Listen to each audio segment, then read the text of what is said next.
그 박상범 앵커 지금 하는데요. 2017년도는 어떤 세상으로 기억하고 계십니까? 2017년도요. 2017년이요. 예. 제가 비서실장 할 때인지 사회부장 할 때인지 좀 헷갈리는데. 비서실장 하셨죠. 그때 예, 그리고 기자 신분으로 파업하는 상황에서 뉴스도 하시고요.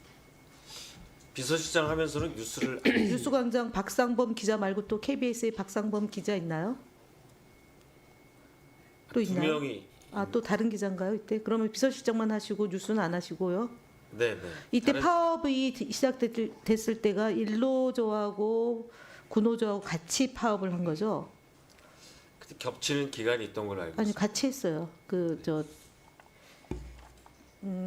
파업하면 보통 투표를 하는데 이때는 투표 안 하고 그냥 9월 달부터 파업했고 2018년 2월 6일까지 이제 했습니다. 네. 예. 지금도 파업 박 본부장 지금 파업은 아니지만 지금 그 단협이 어떻게 되는 기간이죠? 단체협약 교섭이 결렬이 되어서 네. 이제 쟁의 행위에 들어간 상황이고 네. 쟁의 행위의 한 형태로 파업을 할 수가 있습니다. 네, 그렇죠. 그럼 만약에 박장범 파우치 앵커가 사장으로 임명이 되면 다시 논의가 있을 건가요? 아니면은 어떻게 되죠? 예상컨대 다시 논의를 할 수도 있습니다. 있는 예. 거죠. 그리고 이제 협상이 제대로 안 되면은 네. 진행이 될 거라고 보여집니다. 들어와도 좋습니다.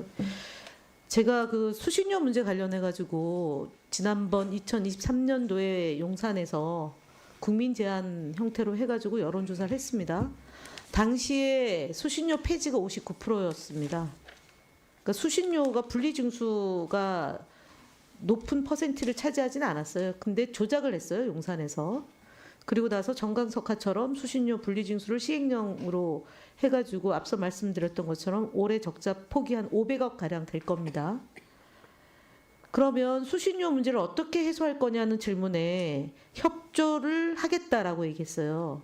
협조. 그죠? 통합징수에 대한 입장이 뭡니까? 네, 저희는 국회에서 통합징수법을 만들어 주시면은 저희는 따라야 되는 입장이고 수신료에 대한 안정화에 기여가 될 거라고 생각합니다. 수신료에 대해서 수신료 정상화 문제나 뭐 수신료가 제대로 걷어지지 않으면 그 책임은 누구에게 있는 거죠? 국회가 있나요? 책임이라기보다도 타격은 아니 그 KBS 가 책임 주체가 누구냐는 거예요. 네, KBS가 징수의 책임. 아니 재원 마련의 주체가 누구냐고요. KBS예요. 네. 지금처럼 그렇게 빠져나가는 듯한 답변이 아니에요. KBS는 재원을 만들어서 공영방송으로서 제 역할을 해야 되는 겁니다. 그리고 이 경영에 대한 책임을 지는 게 바로 KBS 사장이에요. 협조라는 단어로 얘기할 게 아니라 본인 책임이 되는 겁니다. 그런데 용산은 통합 징수를 할 생각이 없어요. 왜냐하면 공영방송을 망가뜨리려고 하는 거거든요. 그러니까 수신료라는 그런 재원을 가지고 옥죄어서 말 잘 듣는 워치독이 아니라 푸드를 지금 원하는 거예요. 그래서 박민 사장을 경영 책임자로 했는데 그거보다 훨씬 말 잘 듣게 생긴 파우치 앵커 정말 가려운 곳을 긁어줬거든요. 김건희 여사 입장에서는 그때 가장 곤혹스러운 상황이었어요. 그거를 완전히 카페트를 깔아주고 레일을 펼쳐준 게 박장범 앵커예요. 그 뒤에도 시키지 않아도 잘해요. 정권 잡으면. 그게 그 김건희 자연인 신분에 서울의 방송 이명수 기자랑 대화 나눈 장면에 나와요. 알아서 한다. 그리고 돈을 주면 또 된다. 이렇게 얘기를 하거든요. 그것이 KBS가 된 거예요. 제일 먼저. 그리고 장악하려고 했더니 MBC가 저항한 거고 지금 TBS, YTN이 순서대로 가고 있는 겁니다. 거기에 가장 앞장서서 잘해줄 것 같은 사람을 뽑은 거예요. 거기에 대해서 어떻게 생각하십니까? 전혀 동의하지 않습니다. 어떻게 동의가 안 됩니까? 디올을 안 쓰고 고가 명품 가방 얘기도 못 쓴.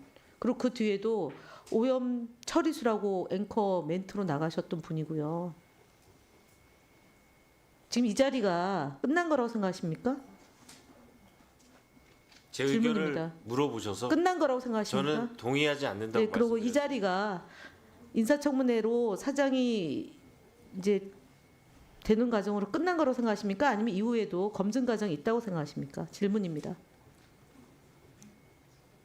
뭐 꾸준히 뭐 검증 과정이 있을 거라고 생각합니다. 있습니다. 네, 네. 왜냐하면 국회에는 인사청문회가 끝나도 청문회라는 제도가 있고요.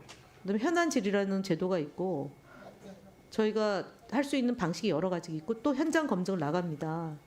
그런데 아까 얘기했던 것처럼 이 사회가 7대 0으로 압도적으로 단 한 명의 반대도 없이 지금 7대 0으로 되셨는데 그게 10월 22일, 10월 23일 박민 사장의 행동, 10월 24일 날 국회에 와가지고 눈이 정말 시퍼렇게 멍이 들 정도로 눈을 못 떠서 오전에 있다가 바로 귀가 조치했어요. 그 정도로 충격이 컸던 사안이에요. 그런데 절대 동의 못한다가 절대 동의 못하는 근거가 있나요? 저희는 근거가 있거든요.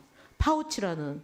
그런데 지금 텔레비전 수신료 문제에 대해서도 사실은 거부하겠다는 분들이 많은데 왜 그것이 조직이 안 되냐면 왜냐하면 권력은 유한하고 국민은 영원하기 때문에 국민의 방송으로 거듭나게 하려면 망가지면 안 되거든요. 박장범 앵커가 KBS를 망가뜨려도 국민들은 복원시켜야 된다는 그 믿음으로 지금 텔레비전 수신료 거부 운동을 못 하고 있는 겁니다.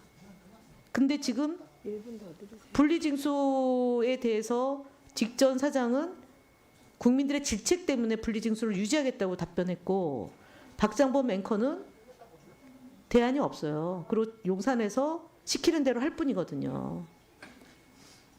그러면은 협조하겠다는 말씀으로 가름하나요? 지금 예를 들어서 여당에서 반대하면 야당과 협조할 수 있어요? 박장범 앵커가? 저희가 이제 방송법안이라든지 아니 그게 아니라 제가 야당인 제가 통합징수를 냈는데 여당에서 반대하면 그걸 돌파할 수 있는지를 묻는 겁니다. 여당이 반대하고 정부가 반대하면. 그간 국회에서 논의된 뭐 방송법, 수신료 인상안 또 김현 의원님께서 국회에서 논의한 게 아니에요. 수신료 인상하는 그 자꾸 사실관계 예, 왜곡하지 마세요. 통상 볼 때 그 여야의 협상 과정 그리고 행정부의 입장 아니, 등을 종합적으로 고려해야 하는 입장이 네, 박장범 KBS입니다. 앵커가 왜 그 사실관계를 모른다고 보냐면 텔레비전 수신료 정상화는 KBS에서 이사회에서 처리해서 방통위를 거쳐서 국회에다가 처리해달라고 했는데 국회는 논의조차 안 했어요. 21대. 왜냐면 1분 더 드렸어요. 또 주세요. 끝났는데. 네, 근데 국회에서 논의해달라는 이게 말이 됩니까? KBS에서 논의해야 될 내용이에요. 네, 저희도 계속 논의하겠습니다. 뭘 논의한다는 거예요? 제가 지금 질문한 거 답변 피해갔는데. 수신료 안정화 법 방안과 관련해서 법률로 할지 지금처럼 시행령이 규정된 부분을 징수제도로 수신료 강화할지. 안정화 문제는 KBS 이사회에서 논의하는 거고요. 방통위 거쳐서 국회에다가 최종적으로 절차를 밟는 거예요.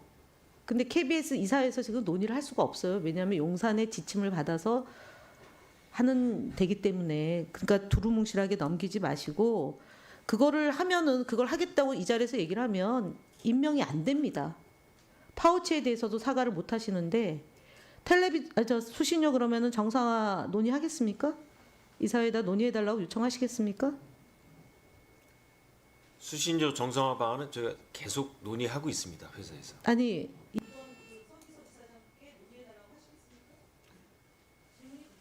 네, 재원 안정화를 위해서 수신료를 강화하고 안정화하는 방안 논의하겠습니다.